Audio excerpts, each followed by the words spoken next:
Olá, é um prazer estarmos Olá, aqui. Olá a todos.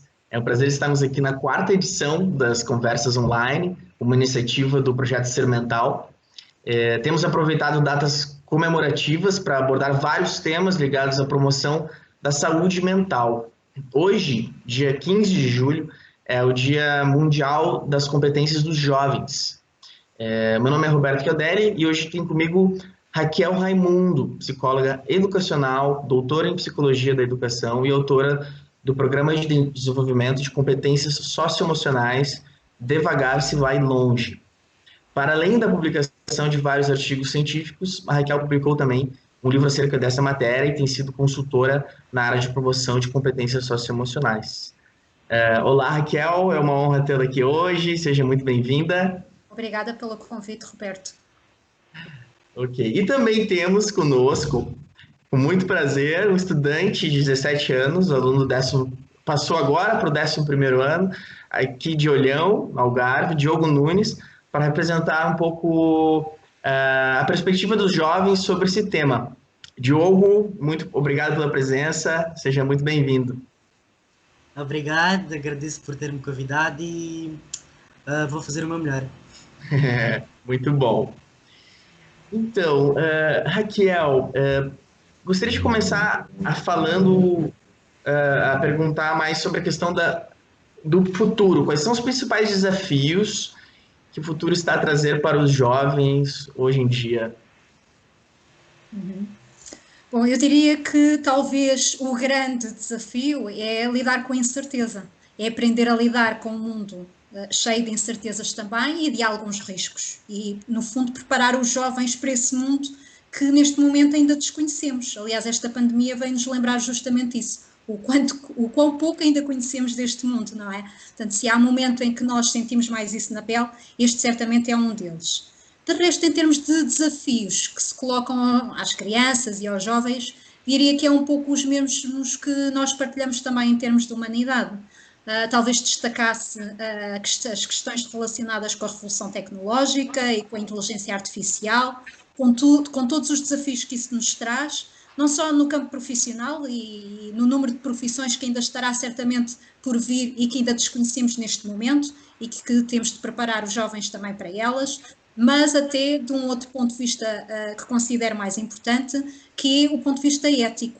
Provavelmente nós hoje em dia, em termos de tecnologia, já poderíamos ter avançado até muito mais e vai esbarrando felizmente aqui e ali na questão ética de às vezes colocar algumas coisas tecnológicas, algumas das ferramentas tecnológicas ao serviço da humanidade, sem sabermos ainda os malefícios que isso eventualmente poderá trazer.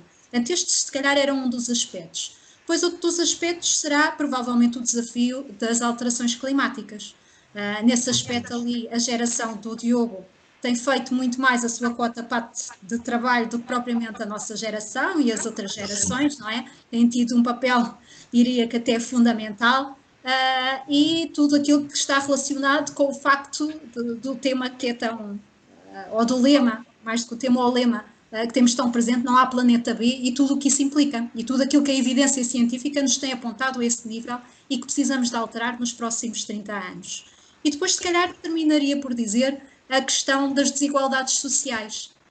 Nunca, talvez como hoje em dia, foi tão premente a questão de onde é que nós nascemos, a geografia do espaço onde nós nascemos e o peso que isso tem depois ao nível do nosso bem-estar e da nossa qualidade de vida. Muitas vezes isso era uma questão, às vezes, do berço, não é? Do berço onde se nasce, dentro do próprio país e a divisão das classes sociais, que já vem de há muitos anos atrás, não é? A nobreza, quando ainda havia nobreza, a burguesia, etc. Mas neste momento, mais importante do que isso e que é determinante em termos dessas desigualdades sociais é justamente o ponto de vista geográfico onde cada um de nós nasce. E diria, talvez só assim para começar, estes são talvez dos três principais desafios que considero para a humanidade e, sem dúvida, para as nossas crianças e jovens também. Ok. E é muito bom ver essas novas gerações já com uma mentalidade muito melhores, digamos, em vários aspectos, né? Como você bem trouxeste. É, Raquel, você tem desenvolvido investigação, publicou livro e tem trabalhado como especialista na área das competências socioemocionais, do desenvolvimento dessas competências para jovens e crianças. Na sua perspectiva, quais são as competências-chave para os jovens enfrentarem esses desafios que você bem trouxeste aqui? São várias, mas elas estão sobretudo inseridas mais do que as competências técnicas que se pode aprender ao longo da vida, e em pontos, quando elas são consideradas mais importantes, há algumas competências que nós precisamos ao longo de toda a vida. São importantes quando somos crianças, quando somos adolescentes e quando somos adultos. E essas são muito mais aquelas que são chamadas as soft skills, portanto, competências soft skills. O que é que eu quero dizer com isto? Parece assim um palavrão, não é? Dizer soft skills porque não parece ter palavrão. Competências, por exemplo, como a iniciativa e a motivação. É importante quando há motivação, mesmo que ela seja externa, mas uma pessoa que seja automotivada e que estabeleça os seus próprios objetivos e que saiba para onde quer ir, é uma das competências-chave, diria, para conseguir, de alguma forma, lidar com as adversidades que também vai encontrando. Depois, em termos de criatividade e inovação, que é uma competência importante hoje em dia, quer no mundo adulto, quer também para as crianças e jovens. A resiliência é muito importante, resiliência e resistência à frustração. O Thomas Alva Edison, eu digo isto muitas vezes aos miúdos, que foi quem inventou a luz, não é?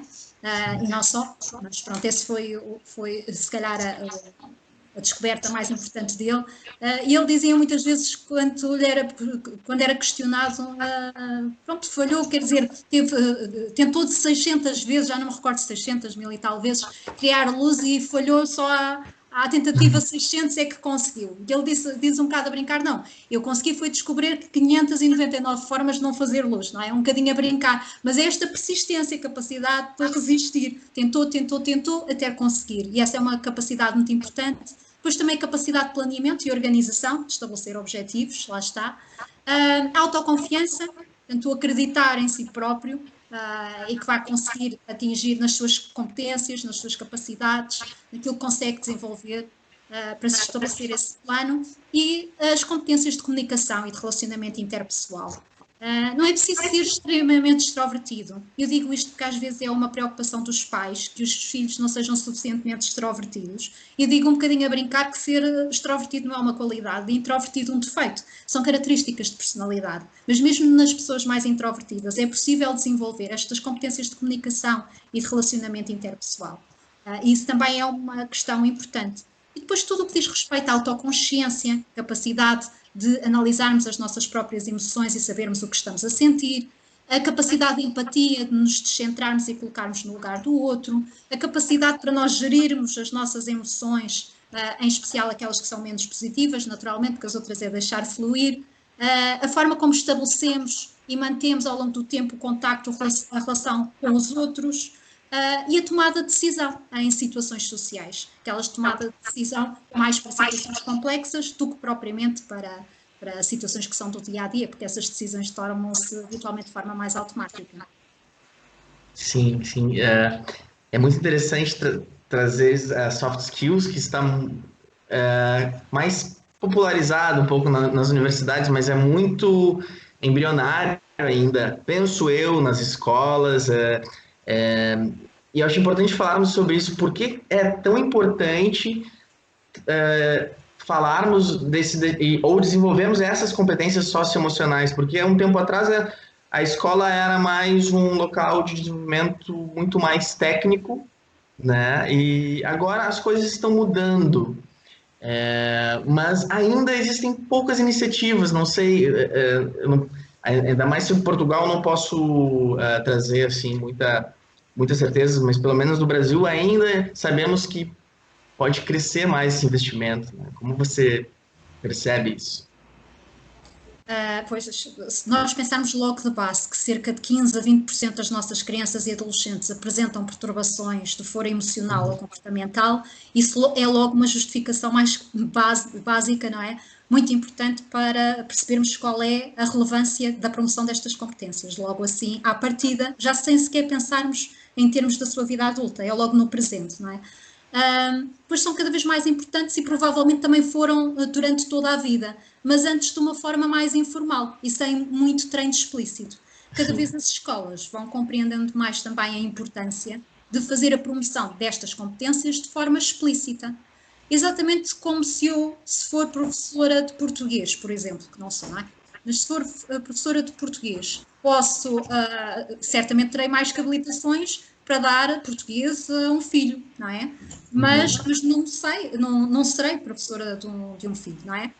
Porquê? Porque justamente há alguma separação, aqui em Portugal pelo menos, dessas duas dimensões.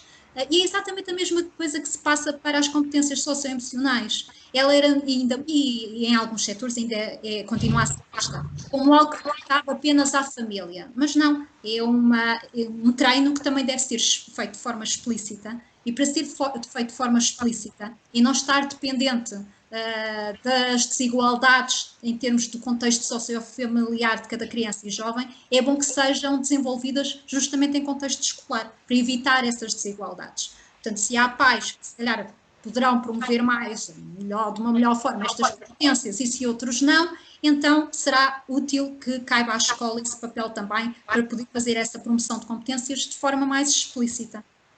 Sim, muito bom. Que bom que as coisas estão mudando e melhorando nesse sentido. Diogo, eu gostaria de saber a sua visão na sua escola e se a escola oferece algum tipo de iniciativa para trabalhar essas competências que a doutora Raquel mencionou. Bem, como já foi falado anteriormente por vocês dois, as escolas estão a investir mais do que antigamente na saúde emocional, na saúde psicológica. Isso é verdade.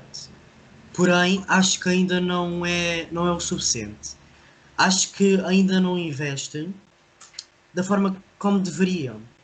Porque tantos adolescentes, como eu e muitos outros, e mesmo crianças, passamos por um processo de adaptação emocional na nossa vida inteira. E para nós tornarmos adultos, cidadãos, bem instruídos, não só tecnicamente, mas também emocionalmente, acho que a escola deveria ter mais iniciativas. Nós temos iniciativas boas também, como o Conselho dos Alunos na escola, debates sobre diversos assuntos importantes, pautas da atualidade. Isso é muito importante para ajudar-nos a evoluir psicologicamente. Mas, especificamente em saúde emocional, eu acho que ainda, pelo menos da minha experiência, ainda não investem tanto, pelo que eu vi. Ok, muito bom. Obrigado, Diogo. E Raquel, com base na sua experiência na área da educação e na implementação de programas para jovens, quais são as competências? Isso é uma curiosidade. Quais são as competências mais desafiadoras de poder ensinar, os mais difíceis de serem trabalhadas dessas já citadas? Não sei se tem alguma assim que você considera, olha, assim, essa é um desafio. Essa é uma pergunta muito curiosa, Roberto, porque habitualmente não aparece em investigação esse tipo de pergunta. E é Sim. curioso porque é uma pergunta mesmo da prática. Eu vou, se calhar, responder essa pergunta da minha experiência profissional e depois como investigadora, que ela não é igual. Da minha experiência enquanto profissional, pode não haver assim grandes distinções em termos daquilo que falha à partida. Portanto, daquilo que há a ganhar por parte das crianças e jovens não há. Mas a verdade é que em termos de visibilidade há essa diferença, porque os adultos estão muito mais atentos às questões, por exemplo, do autocontrolo, da gestão das emoções, especialmente se ela for exacerbada e for mais externalizada de forma negativa. Estou-me a lembrar da agressividade, por exemplo, que é uma coisa que se repara. Os adultos, os pais e especialmente os professores notam muito mais facilmente que um jovem ou uma criança tem uma atitude agressiva do que se estiver ansioso. Não sei, depois também gostaria de ouvir a opinião do Diogo. Qual é que é a opinião do jovem sobre isto?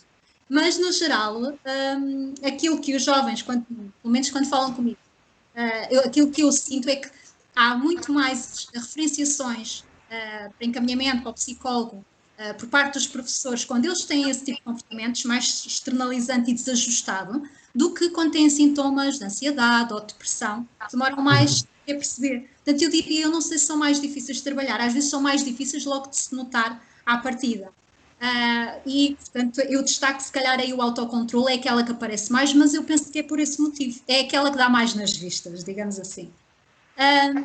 Depois, em termos de dá mais nas vistas, e porque dá mais nas vistas, tanto em termos do impacto a nível pessoal, do bem-estar deles, porque se nota e é mais evidente, também porque também tem a outro nível o impacto na relação com os outros, e é por isso é que se torna tão visível, com os adultos, com os colegas, daí a sua visibilidade também. Enquanto investigadora, tem sido mais difícil conseguir que este tipo de programas, quando são aplicados habitualmente para uma turma, e não um jovem em particular, portanto são programas universais aplicados a todas as turmas, o mais difícil tem sido obter impacto justamente naquelas que nós consideramos variáveis mais internalizantes. Internalizantes, diga-se aquelas que eu referi, por exemplo, a ansiedade e a depressão. É mais fácil conseguir impacto com programas que são destinados só para essas competências ou que são, portanto, chamamos seletivos, ou intervenção individualizada. Quando utilizamos intervenções universais, tem maior impacto nas outras, portanto, que eu referi, do relacionamento interpessoal, as questões dos comportamentos externalizantes, do conhecimento emocional, portanto, tem habitualmente mais impacto a esse nível. Depois também há outra coisa interessante, por exemplo, isso aconteceu com o Devagar se vai longe e com o impacto deste programa, que é o facto de eles habitualmente terem mais impacto nos miúdos que têm mais dificuldades à partida. E também um impacto mais significativo nos rapazes.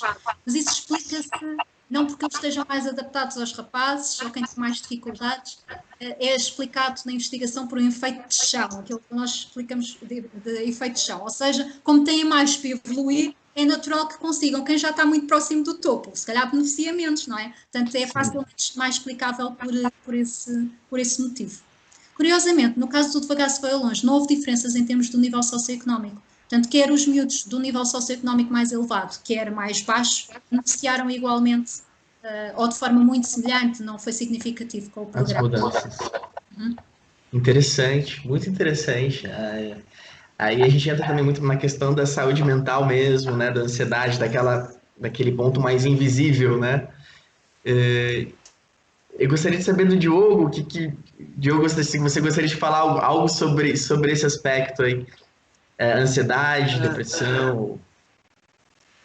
Tenho a dizer que concordo plenamente com o que estão a dizer. Realmente é muito mais fácil notar comportamentos mais exteriores em adolescentes e crianças do que realmente aqueles que estão mais ocultos no profundo, que tendem a ser, por vezes, muito piores do que os que são externos. Porque, por exemplo, numa pessoa, num adolescente que tem tendências violentas, por trás dessa máscara da raiva e da violência está uma enorme tristeza e raiva por si mesmo escondido. E para melhorar, para poder trabalhar com esse tipo de crianças, temos de trabalhar no íntimo da pessoa. Por isso também concordo que uma aproximação assim universal, por exemplo, numa turma em geral, não vai ter tanto impacto quanto das individuais, obviamente. Mas acho que as duas são igualmente importantes, porque se não houvesse intervenção universal para ver os casos em geral, não poderíamos depois ver quais são os casos que necessitam de mais atenção. Sim, exatamente. As duas se completam. Muito bom, Diogo. Muito bom. Obrigado. Também, Diogo, estou de acordo. Muitas vezes é nas intervenções universais, Diogo, é isso mesmo, que nós depois nos apercebemos de que há alunos que precisam de um olhar mais atento. Concordo inteiramente com esta observação do Diogo. Então, nós estamos falando um pouquinho mais das escolas. Agora, com a pandemia, no mundo todo, as escolas estão enfrentando um novo desafio. Eu gostaria de saber da Raquel, o que ela percebe, se aqui em Portugal a educação, quais seriam os desafios no sentido de atualização da educação, que aspectos poderiam ser melhorados aqui e como, né? Porque também tem isso, como podem ser melhorados esses aspectos. Essa é a pergunta do $1.000.000, como se costuma dizer. Quase. Eu não sei se algum de vocês conhece ou teve na vossa infância uns desenhos animados que era o Sports Billy. Ouviram falar disso? Sports Billy. Que tinha uma malinha onde cabia tudo. Tudo saía dentro daquela malinha do Sports Billy. E para a minha geração, foram os desenhos animados que foram muito emblemáticos por causa disso. E eu estou a falar no Sports Billy porque me lembra um bocado da educação, pelo menos em Portugal, se calhar também noutros países, mas pelo menos em Portugal, que é, vai-se colocando cada vez mais coisas porque são importantes na educação. Isto também é importante. Houve uma altura que foi o empreendedorismo. É importante integrar o empreendedorismo, não é? A educação ambiental ainda veio antes, não é? As competências socioemocionais. Portanto, é tudo muito importante para a educação, mas não se tira nada. Portanto, parece um bocadinho a mala do Sports Billy, onde sai de lá tudo de dentro, não é? Daí eu vou lembrar aqui do exemplo do Sports Billy. E se virmos, aliás, temos um exemplo muito próximo daquilo que aconteceu ainda esta semana, ou semana passada, da notícia de que ainda não sabemos muito bem como é que vai funcionar o próximo ano letivo. Naturalmente, é uma incógnita ainda se vai ser presencial, se vai ser à distância, se vai ser num sistema e-learning, portanto, misto, não é? Presencial ou à distância, não sabemos. Mas aquilo que já sabemos é que o calendário tem mais semanas no ano letivo, mais semanas escolares. Portanto, lá está, integrar mais coisas, aquilo que não foi possível aprender este ano, vai para o próximo ano letivo, não é? Portanto, aqui eu acho que era uma coisa a pensar, que será a educação aqui a mala do Sports Billy? Ou que devemos pensar 2 vezes antes de meter lá tudo dentro, e se calhar não é mesmo confortável. Isto acho que é uma coisa que deve ser pensada, refletida. Depois, por outro lado, também ouvir a ciência. Ouvir mais a ciência, mas de base empírica, ou seja, que seja ouvido aquilo que tem provado de forma empírica ser melhor em termos de educação, mas obviamente depois também ser muito aplicado à realidade. Estou-me a lembrar, por exemplo, dos manuais escolares. É muito raro algum professor, em qualquer disciplina, em qualquer escola do país, é raro conseguir dar a matéria toda do manual. Aliás, o Diogo provavelmente tem essa experiência enquanto aluno. Não sei quantas vezes é que ele conseguiu terminar um manual nas aulas, nas disciplinas que teve, mas se calhar não foi em muitas. E isto também é uma coisa que deve ser pensada, não é? Portanto, é algo que se aplica à realidade também, e ouvir também um bocadinho mais da parte da psicoeducação, que também é importante, da psicopedagogia também. E a este nível estou-me a lembrar, por exemplo, houve uma TED, que não sei se conhecem, se não conhecem eu aconselho tanto ao Roberto quanto ao Diogo para irem ver, que é uma TED do Bill Gates. O Bill Gates, a fundação dele investiu cerca, que há uns anos, se calhar já investiu mais, mas essa TED refere a cerca, se não estou em erro, 3 milhões de dólares com algumas escolas e com alguns professores, em que aquilo que ele pretendeu melhorar foi a formação de base, mas depois também contínua, dos professores. Numa coisa muito simples, o aspecto era tão simples que até parece que nem é preciso pensarmos assim em mundos e fundos. É simplesmente eles terem aquilo que nós também cá temos em Portugal, mas sobretudo na formação de formadores, semelhante às autoescopias, que é eles serem gravados nas suas aulas e depois poderem, com o supervisor, ir analisando primeiro eles próprios e fazerem eles próprios a sua autoavaliação e depois com o supervisor fazer essa análise. Esse é um dos aspectos, por exemplo, fundamental. Aliás, ele dá depois como se eu não tivesse alguém que me fizesse isto na vida, nem sei onde é que eu teria conseguido chegar. E nós pensamos que é ele enquanto engenheiro informático, mas depois percebemos que é enquanto jogador de bridge e tem ao lado a sua professora a fazer justamente esses comentários à sua formação. É muito interessante ver isso. E este também acho que é um aspecto que deve ser acautelado, que é a própria formação inicial de professores, que deve ser não só nos aspectos da formação inicial, ou melhor, desculpa, da formação técnica, era isso que eu queria dizer, da disciplina em particular, daquela matéria em particular, científica, digamos assim, mas também depois ao nível de promoção, nomeadamente das competências socioemocionais, portanto ao nível mais psicopedagógico também, que era importante que pudessem ter esta ajuda, quer inicialmente, quer depois ao longo do tempo. Mas pronto, são algumas indicações, porque isto é, como eu digo, isto é a pergunta para $1 milhão.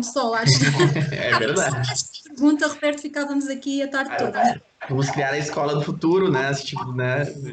Mas é importante pensar sobre isso e muito obrigado. Ótimas ideias e ótimas, como vou dizer, não é pensando sobre o futuro. É importante fazer esse pensamento crítico, né? Sobre o futuro. futuro. Eu acho que o uso da tecnologia, todos nós ficamos obrigados a usar agora, as escolas também, né? Algo que, de alguma maneira, chegou para ficar mais forte, né? Não sei como o Diogo percebeu isso, essa mudança durante a pandemia. Tenho dois pontos a falar em relação ao que a senhora Raquel esteve a dizer.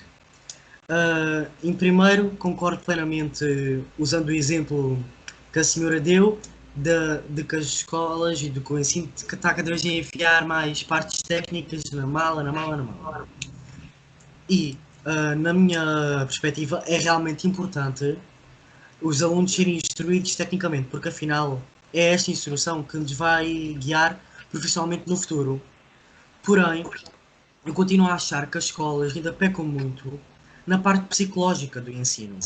Porque, por exemplo, desde o meu quinto até o meu nono ano, eu tinha uma disciplina que era o tempo turma, que, em teoria, era para falarmos sobre coisas relacionadas à turma, mas também como fosse cidadania. Mas nunca foi realmente assim. E pegando também nessa parte, acho que deveriam investir mais em coisas que realmente também que nos vão realmente fazer falta e não apenas como um adendo, por exemplo, gestão financeira, uma coisa que nos deveriam ensinar desde crianças a gerir as nossas economias, o nosso dinheiro, que é uma coisa que realmente vai ser importante para o nosso futuro. Assim como, por exemplo, a meditação. Já foi provado já foi comprovado em relação à saúde mental que a meditação tem impactos extremamente positivos. E se isso fosse inserido nas escolas, problemas, por exemplo, como a ansiedade e tendências agressivas poderiam ser mais diminuídas. Pelo menos é isso que eu penso, investir então não só na parte técnica da nossa formação profissional, mas também na nossa formação emocional. Porque é isso que nos vai tornar seres humanos melhores. Porque de nada adianta sabermos matemática, português, isto, aquilo, se não tivermos qualidades psicológicas de jeito. Porque é a nossa geração que vai evoluir o futuro. Ok, Diogo. Muito Outro, bom. Tem mais? Vai lá. O segundo ponto foi em relação à quarentena. Tenho a dizer que acho que falo por minha experiência própria e acho que também notaram isso, e todos os adolescentes e crianças, que, por exemplo, em relação à minha escola, de não haver a divisão entre escola-casa como havia anteriormente, atrapalhou-me imenso. Porque, por exemplo, enquanto que quando tínhamos a escola presencial, recebíamos as aulas e os trabalhos de casa e depois fazíamos numa certa hora, na quarentena, os professores poderiam mandar, por exemplo, trabalhos a uma hora, quando eles pudessem, e é diferente, não sei se estou-me a fazer entender.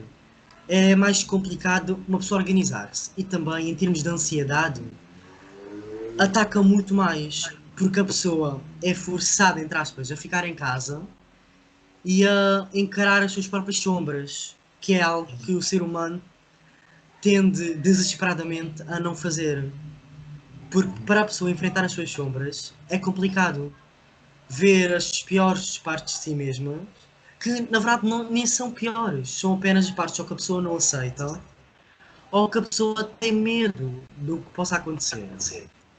E nesse caso, a saúde emocional, se tivéssemos desde, por exemplo, da primária, meditação, o mindfulness, por exemplo, Reiki e essas coisas todas que falo por experiência própria, que me ajudaram imenso, iriam ajudar muito no crescimento emocional e também técnico das crianças. Porque uma mente saudável é uma mente que aprende mais facilmente. E é isso que eu tenho a dizer. Muito obrigado, Diogo. Bom, pessoal, estamos aí fechando quase 30 minutos de conversa. Gostaria de agradecer muito a participação da doutora Raquel Raimundo, do estudante Diogo Nunes. Não sei se vocês gostariam de fazer adicionar mais algum aspecto, ou vamos fechando por agora, né? Não podemos fazer muito longo o vídeo, porque senão a gente sabe que não tem tanto da audiência, né? É verdade. Mas, algum outro Agradecer ponto? o vosso convite e prazer em conhecer-vos também e corra tudo bem para o Ser Mental e para a vida do Diogo, Obrigado. enquanto estudante e enquanto pessoa. Muito Obrigado. obrigado. Agradeço por ter sido convidado e adorei conhecê-la. Já conheci o Roberto, mas Muito obrigado, obrigado a presença de vocês dois, foi ótima a conversa e ótima essa troca. Tá certo? obrigado. Tchau, tchau, até mais. Tchau. Até Deus. Tchau, mais. tchau. Tchau.